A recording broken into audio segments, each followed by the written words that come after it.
Alors, quel est le message pour toi, toi qui tombes sur cette vidéo par rapport à ta vie sentimentale? Qu'est-ce que tu dois entendre?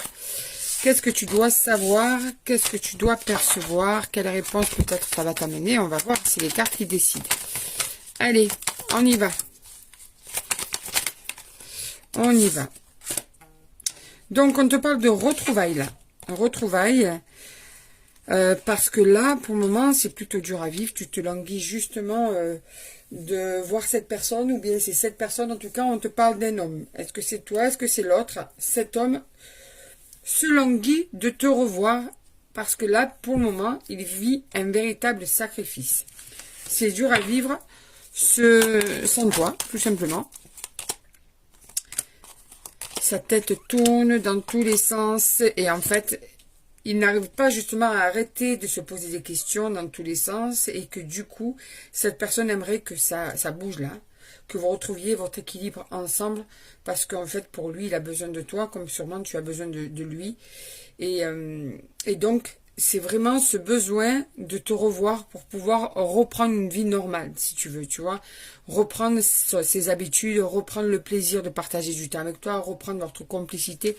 C'est vraiment ça que cet homme veut. Parce que là, pour le moment, c'est plus de chagrin qu'autre chose.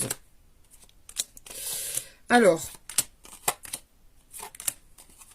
il y a de la manipulation aussi. Alors attention, on ne te parle pas de pervers narcissique, hein, on te parle de manipulation. Quelquefois, hein, on peut utiliser la manipulation, pas obligatoirement dans quelque chose de mauvais. Tu peux avoir une manipulation juste pour essayer d'enjoliver certaines choses, tu vois, parce que j'ai pas l'impression que ce soit quelqu'un de très mauvais.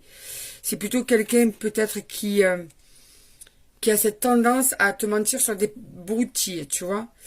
En tout cas, c'est comme ça que cette personne sort.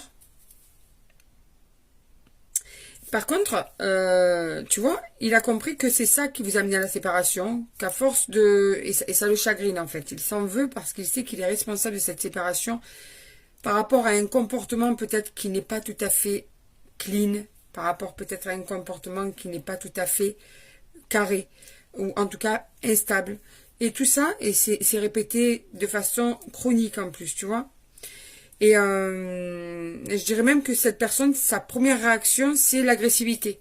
Chaque fois que tu lui disais quelque chose qui n'allait pas, au lieu d'essayer de rentrer dans une conversation stable, ça partait vite en cacahuète le truc. Tu vois, vite, c'est une personne qui prenait vite la mouche. Et donc, au lieu d'avoir une conversation posée en disant ce qui va, ce qui ne va pas, non, cette personne, sa défense, il était sur la défensive, et sa défense, c'est l'agressivité. En fait.